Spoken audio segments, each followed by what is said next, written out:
So here's our tutorial for our rather gorgeous and super useful Mommie Dearest Tote. Don't forget, this is what it looks like. This is our prototype, and the inside, of course, is rather lovely. Ooh, pretty. And we'll show you how to do all that. Now, the reason I wanted to do this tutorial for you is to give you different construction options, because you may well do it in a fabric, you may well do it in something like this, which is a faux leather or a suede, or a real leather or suede, and there's different construction methods for both of these. The instructions are both in the pattern, so you're not going to be stuck or anything, but it's useful for you to see it. So now you're going to see all of it, soup to nuts really, cutting out, what interfacing we're using, what interfacing we're not using, how to construct the lining, how to put the bag together. It's easy, and when you've done it you will not believe how gorgeous it is and how easy it was to make. So now we're starting off with our bag lining, and the reason I wanted to show you this bag lining is it's got quite an unusual construction, and it's got a completely different method of construction to the bag body, and there's a reason for that. Of course there is, and the reason for that is this. You will see on the bag body it's a basic box, like a 3D box. So you've got your seams around here and through the centre. On this one, you don't. You have your seams exactly at the side seams, so you don't have a build-up of seam allowances, so you reduce bulk. It's all very, very clever, let me tell you. Now, your main body lining is this one. It's cut in one piece. But before you even start putting it together, you're going to cut your pocket pieces out. Now, these are kind of our standard bag pocket pieces. Will I use them? Probably, but will I fiddle around with them? Absolutely. So don't forget, this is our prototype. We haven't decided 100% how we're exactly going to do the pockets, but I have a fairly good idea of it. Now with the lining, you're not going to interface it unless it's really lightweight, and if it is, you might want to double think that. The other thing to bear in mind, of course, is that you want your lining to be quite hard wearing. This is an acetate satin lining, and it's quite sturdy. In an ideal world, I'd have used a much lighter kind of ultra suede or something, but I just couldn't get my mitts on it, so you know. Okay, so I'm going to cut that out, and I'm going to show you how we're going to prepare the pockets before putting them on, and you will see why I'm fiddling around with what I'm fiddling around with. Okay, so now we are dealing with pockets for the lining. I'll quickly show you the lining shape, because it's kind of strange, but trust me, it works. This is your lining shape. You've got a cutout here and a corresponding kind of mirrored cutout on the other side there. But before you put the line together, you're going to put the pockets on. And often what you find with bags is that most of the work is done actually in the lining. It's the pockets, the zippered pockets, all that kind of bits and pieces.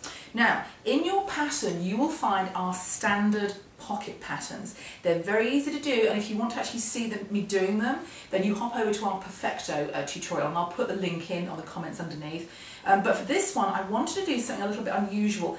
Nothing too drastic, but I just wanted to kick it up a little notch. And these aren't in the pattern, but you can see it's not really a big adaptation, it's just a bit of fiddling around. And it just makes a nice, really kind of high-end finish. So, two separate pockets. We're going to do this into two separate chunks. The first one I'm going to discuss with you is the foam pocket and small pocket. And that is basically, that's what you start with.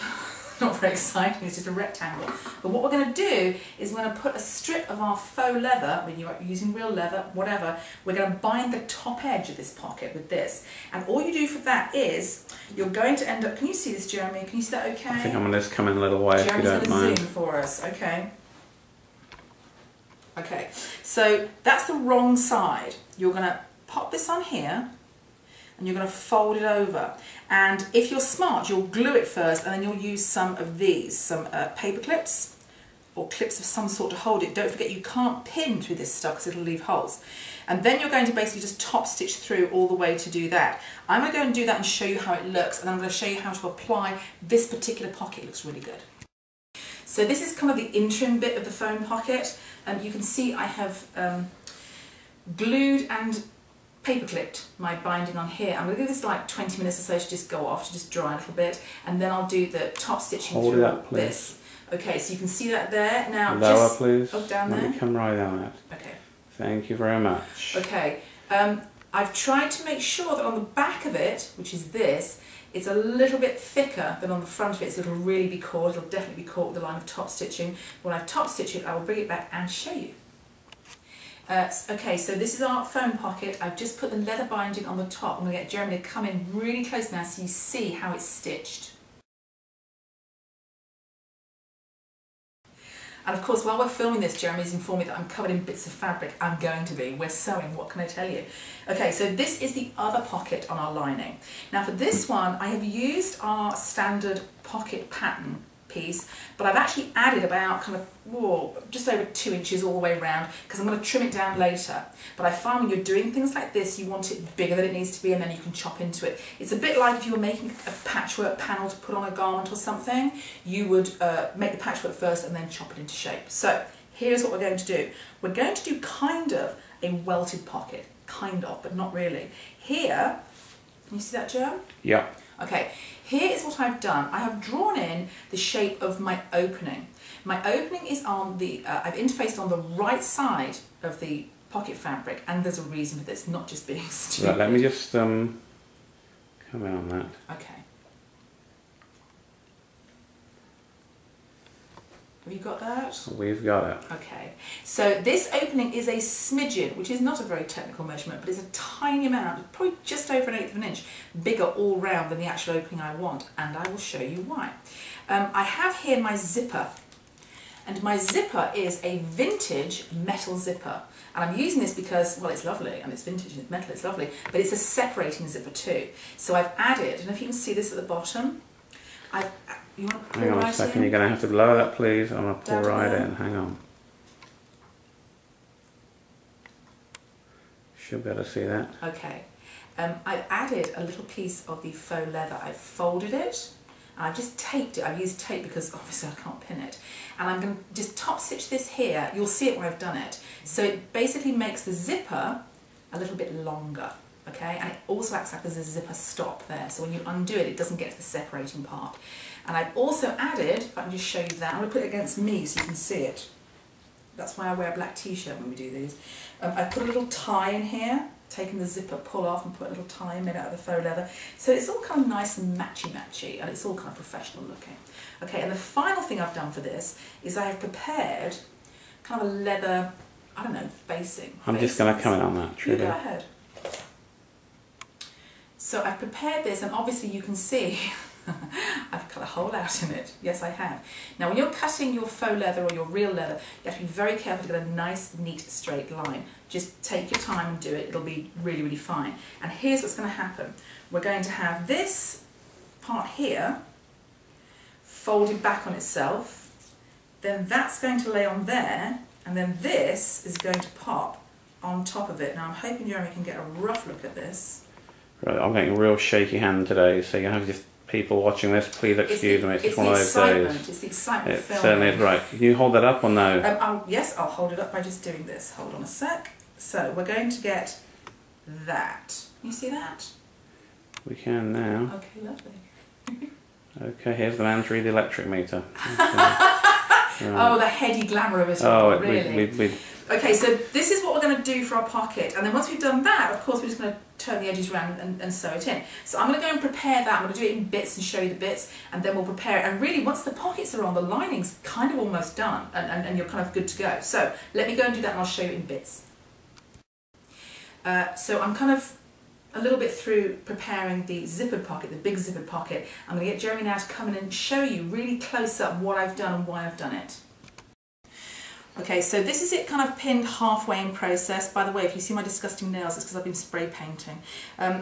Alright, so we've got here a number of things. Let me pull this back for you. You see how normally when you do a welt pocket you turn this in? Well, this has been kind of on the reverse, it's flipped out to the right side. So I've pressed it back, and you know you kind of press it in like this, and you've got your little triangle there. So I've pressed that back and we've got a nice, neat opening. This is important. This opening is bigger than this opening. This is also important. Now, I have pinned, I think you can see that, I have pinned my lovely zipper along here, and this is what it looks like on the reverse, like that. Okay, and what I'm going to do now is I'm going to just top stitch through all these layers all the way around here, including across this part here, to just hold that there. So, and it doesn't really matter how neat this is. What it can't really do is get too close to the teeth, and it shouldn't, because, you know, there's no fabric underneath there. So I'm going to do it all the way around there, and when that's done, this gets plopped on top. So you get a really nice, neat finish. But of course, when I've stitched it, I'll show you how it looks before I put this on. So now I'm halfway through putting the zipper into the pocket part here. So there's your zipper stop. That's going to stop that from going down to the separating part. There's your zipper opening quite merrily. If I flip it over to the other side, you'll see it's like that. Not very exciting, I know, but when we go back to the correct side, what we're going to end up doing is this. We're going to put this on top. I'm going to centre it up and make sure that it's all sitting nicely like that. Can you see that, Joan? I'm just going to come in a little bit closer, yeah, if you don't mind.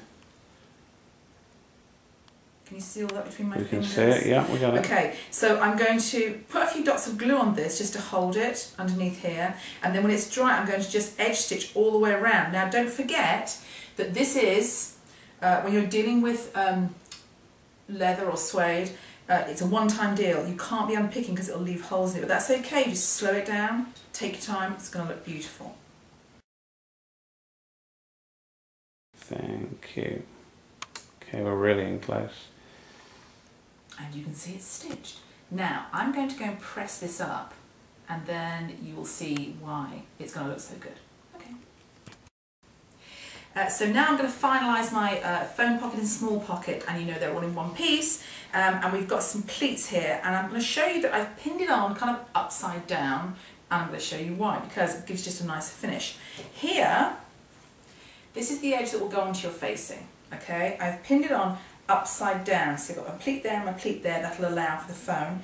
I'm going to sew it along here, and then I'm going to flip it up like this and top stitch it in place, and you'll get a much nicer finish with no stitching showing on the bottom edge like that. So I will do it, and then I'll show you what it looks like. So don't forget, we're going to have top stitching here, there's a little line that will go here, it's marked on your pattern for sure, that makes this kind of pleaty like this. You've got some room for your phone to go in.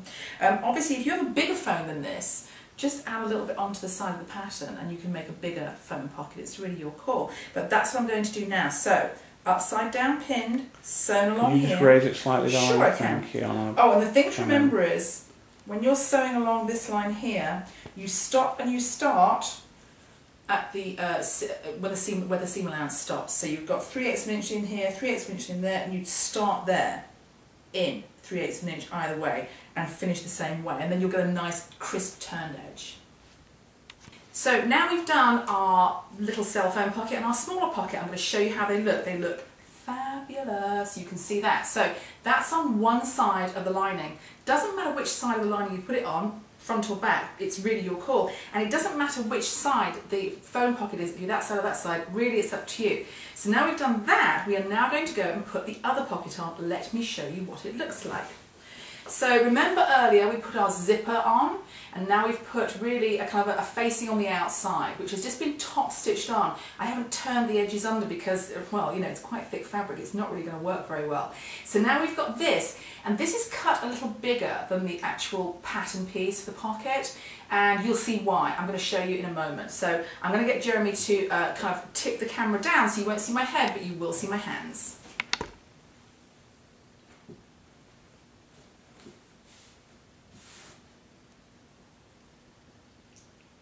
Okay, so I've just laid it on here, and you can see it's quite big. It is quite big. I've got a centre notch and a centre notch. I'm going to match it up to there, and I'm just going to slide it up till it kind of looks appropriate. So here's what I'll end up doing. I'm going to end up trimming this off so it doesn't quite hit the bottom of the bag, and I'll end up folding this under like this. And we're going to apply it in exactly the same way as the other one, which means you sew it along here and then flip it up and sew it there. And this, of course, this edge is going to be contained in the top seam. Now, there's one other sneaky little thing I wanted to show you, and I'm going to put this pattern piece in because it's a really cool thing to do. It's a tote bag. We're dealing with a tote bag, and tote bags, the one thing that's kind of not so good about them is that they flop open a lot. Well, not this one, and I will show you why. I have prepared a small but rather gorgeous tab with magnetic snaps, closures, whatever you want to call them, like that, okay? And what's going to happen is we're going to put these, let me just show you, at the top here, on this seam between the lining and the facing. When I put them in, I'll show you. And it's going to lay like that, and it's slightly narrower than the base, which means it's going to pull the top in a little bit like that. So it's a really sneaky thing to do, and it's really, really simple. You're basically going to interface one side of them, glue them together And you'll see on the pattern piece I'll give you, it's much bigger than it needs to be. But before you glue it together, you're going to put your magnetic snap on. Don't do it the way I did it and do it the other way around, because your life will be miserable. And then you'll stitch around and trim off what you don't need. And it's easy, it's really, really simple. So that's a really good thing. And you'll see it better when I put the lining together, and you'll see how it pulls it all in. Alright, so we're so near to finishing the lining now. You're like, yes, come on. Okay, let me show you how you will lay it out just to finish it off. You can see my little tag here. I've actually just used some tape to hold it in place, because of course I don't want to pin through this. I'm going to get holes in it, and I don't want that. So that's what I'm going to do. I'm going to sew the facing, which is this piece, all the way along like that. Would you like to see what it looks like? I think you would. Let's have a look at the other side.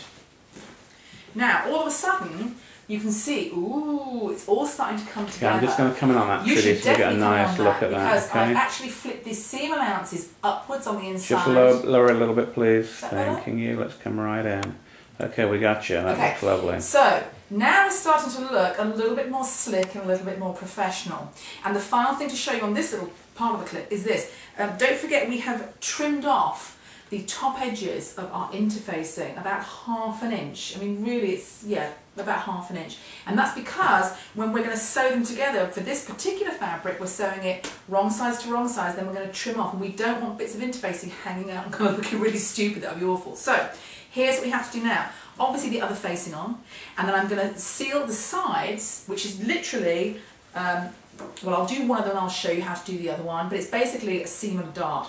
Really simple. But I'm going to do that for you and show you why it works and how it works.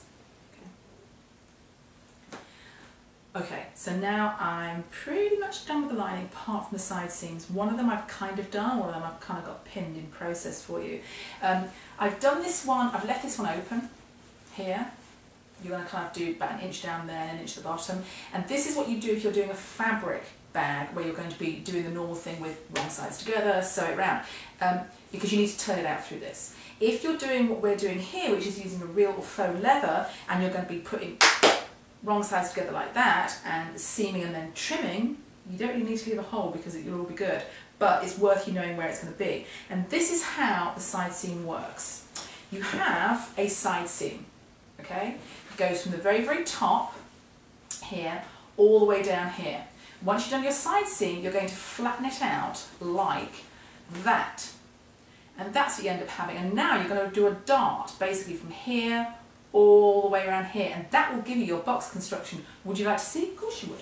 Let's have a look at the other side, which even though it's done with an opening in the seam, will still give us what we need. I haven't pressed this or anything, I've just literally kind of put it together. Okay. So when you turn it out, you're going to get your box construction like that. I'm hoping you can see that like that. See what I mean? Box construction, looking good. So, side seams, and then that's your lining done, and it's ready to be applied to the bag.